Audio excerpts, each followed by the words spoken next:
मंत्रिपरिषद में 11 विषयों पर स्वीकृति दी गई है। 2 योजनाओं पर स्वीकृति दी है, मैंने उसकी जानकारी देना चाहूंगा।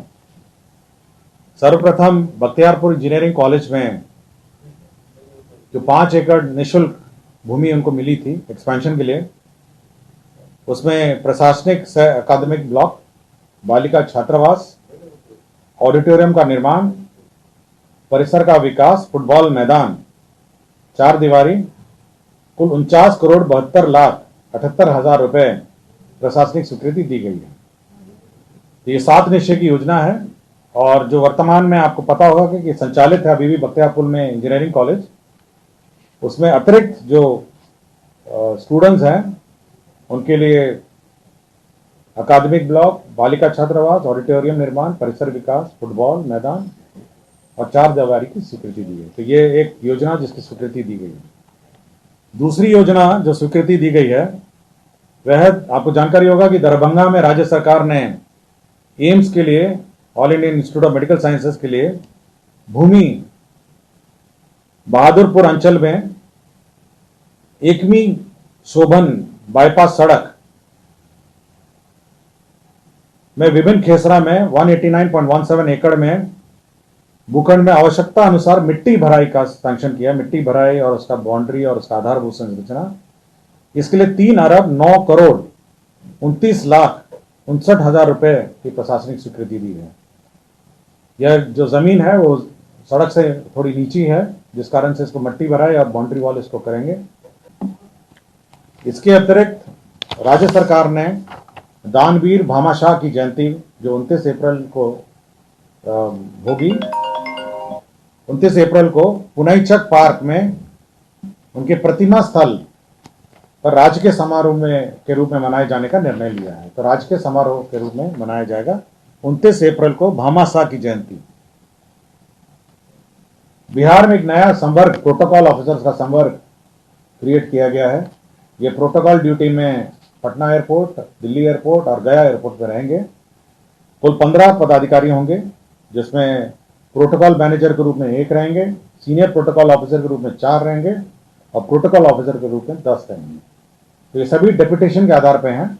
तो 15 लोगों का यह निर्णय लिया गया कि एक नया काडर बनेगा और ये प्रोटोकॉल ड्यूटी में रहेंगे। जो भी हमारे अतिथि हैं जो एयरपोर्ट में आते हैं जाते हैं और कोऑर्डिनेशन के लिए ये तीनों एयरपोर्ट में अवस्थित रहेंगे।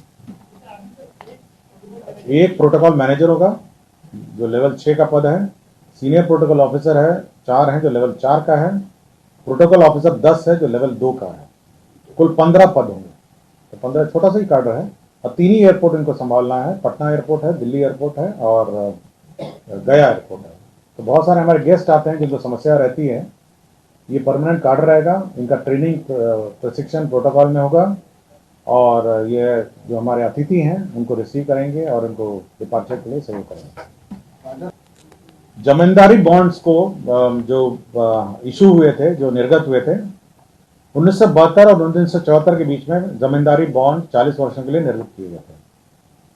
इसमें बंद पत्र के बॉन्ड के रूप में 50 रुपए का बॉन्ड थे, 100 रुपए के बॉन्ड थे, 200 रुपए के बॉन्ड थे, 500 रुपए के बॉन्ड थे, 1000 रुपए के बॉन्ड थे, 5000 और 10,000 रुपए के बॉन्ड थे। तो ये विभिन्न बॉन्ड जो जमींदारी उन्मूलन हुआ तो सभी जो भूधारी थे उनको बॉन्ड निर्गत किए थे राज्य सरकार ने। और ये RBI, reserve bank of India, ये बॉन्ड रखती थी और मेंटेन करती थी और पेमेंट भी वहीं से होता था। हाल के दिनों में, वर्षों में ये देखा गया कि कोई बॉन्ड का क्लेमेंट नहीं आया जो बचे हुए बॉन्ड है और इस बॉन्ड को मेंटेन करने के लिए सरकार को 46 लाख रुपए सालाना RBI को देना भी पड़ता है। अब यह निर्णय लिया गया कि सरकार इस बॉन्ड सभी को RBI से लेकर अपने स्ट्रांग रूम में रखेगी और अपने स्ट्रांग रूम में जब जब किसी को बॉन्ड अपना प्रस्तुत करके भुगतान चाहेगी तो सरकार उसको भुगतान कर देगी। तो RBI के स्थान पर राज्य सरकार, इसमें 4,63,152 4,63,152 कुल बंद पत्र बताया। ठीक है। मोटर वाहन संशोधन अधिनियम 1988, आपको पता होगा कि जो में संशोधन और बिहार मोटर गाड़ी नियमावली 1992, इसमें आवश्यक संशोधन 1988, धारा 165 पठित धारा 176।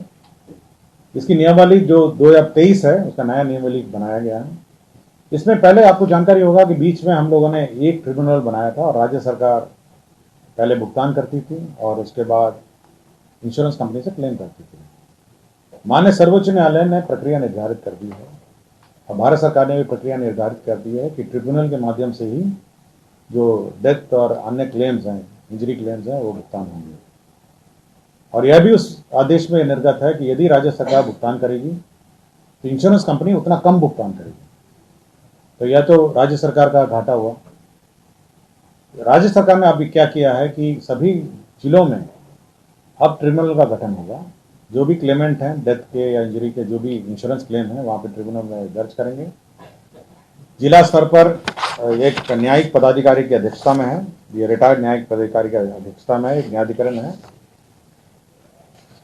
तो ये वहाँ पे जो ट्रिब्यूनल है वो निर्णय लेगी और भुगतान हो सकेगा।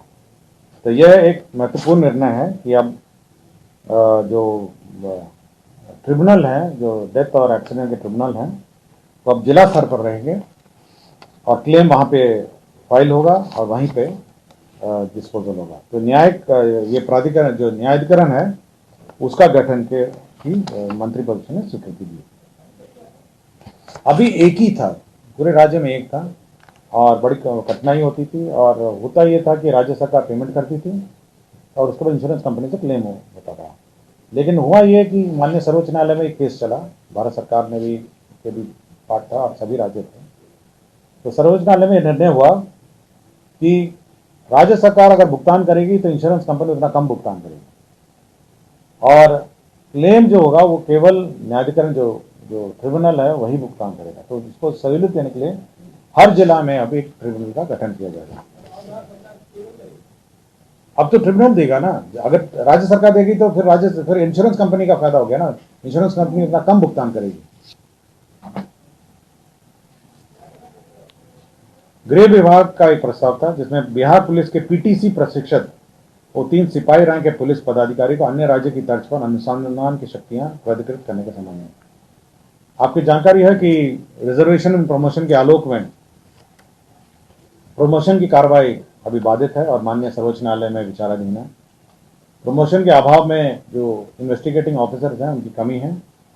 राज्य सरकार ने यह निर्णय लिया कि जो पीटीसी प्रशिक्षक 3 सिपाही हैं जो प्रमोशन के कगार पे हैं उनको अनुसंधान की शक्तियां दी जाए, केस में ट्रायल की जो केस में अनुसंधान की शक्तियां दी जाए, यह निर्णय राज्य सरकार ने लिया। तो अब जो कांस्टेबल हैं, जो पीटीसी उत्तीर्ण हैं, सिपाही के रैंक में हैं, ये अन्य राज्यों में भी यही व्यवस्था है क्योंकि वहाँ पे भी यही रिजर्वेशन प्रमोशन बाधित है, उन्होंने भी यही किया है। तो अब बिहार पीटीसी प्रशिक्षित 3 सिपाही रैंक के पुलिस पदाधिकारी अन्य राज्य की तर्ज पर अनुसंधान की शक्तियां प्राधिकृत होगी। तो ये लोग होंगे लेस देन एएसआई? हाँ, less than ASI, just below ASI.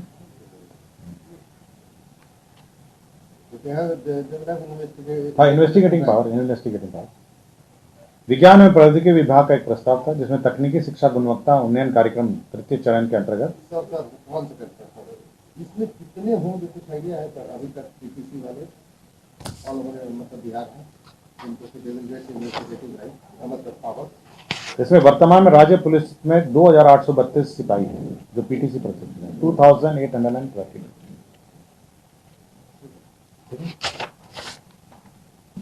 विज्ञान एवं प्रौद्योगिकी विभाग के अंतर्गत तकनीकी शिक्षा गुणवत्ता उन्नयन कार्यक्रम 3 चरण के अंतर्गत कंप्यूटर साइंस एंड इंजीनियरिंग संकाय के अंतर्गत नियोजित सहायक प्राध्यापकों का दिनांक 1/4/2023 से 31/3/2024 तक 1 वर्ष तक एक्सटेंशन हुआ तथा भौतिक, रसायन, गणित एवं अंग्रेजी संकाय के अंतर्गत नियोजित सहायक प्राध्यापकों को 1/4/2023 से 30/9/2023 6 माह तक एक्सटेंशन दिया है। अभी वर्तमान में पद रिक्त हैं और बहाली की प्रक्रिया चल रही है, तो बहाली की प्रक्रिया तक ये एक्सटेंशन का प्रस्ताव है। गृह विभाग एक प्रस्ताव है कि राज्य में हो रहे यौन शोषण के अंतर्गत आपराधिक घटनाओं, मृतक की पहचान स्थापित करने, बच्चों की चोरी, अदला बदली एवं पितृत्व मातृत्व के मामले की जांच के उद्देश्य से बिहार राज्य में क्षेत्र विधि विज्ञान प्रयोगशाला मुजफ्फरपुर, भागलपुर में डीएनए तो शाखा का एक यूनिट स्थापित करने के लिए राजपत्रित अराजपत्रित कोटि के कुल 14 पदों के सृजन की स्वीकृति है। तो डीएनए की जांच 2 स्थानों पर होगी, जो मुजफ्फरपुर और भागलपुर में, उसके लिए पदों का सृजन हुआ है।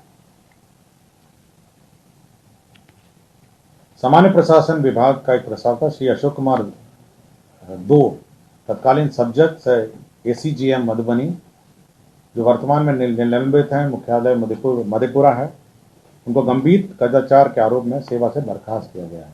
अशोक कुमार 2 हैं, तत्कालीन सब्जेक्ट ACGM मधुबनी, उनको बर्खास्त किया गया। विज्ञान एवं प्रौद्योगिकी विभाग, आपको याद होगा कि विज्ञान एवं प्रौद्योगिकी विभाग के प्रस्ताव है जिसमें बिहार अभियंत्रण विश्वविद्यालय अधिनियम 2021 का को नोटिफाई किया गया है। अब उसी के अंतर्गत जो स्टैट्यूट्स जो हैं, उसका नोटिफिकेशन अब कैबिनेट से अप्रूव हुआ है। अब ये फुल फ्लेज कार्य करेगी और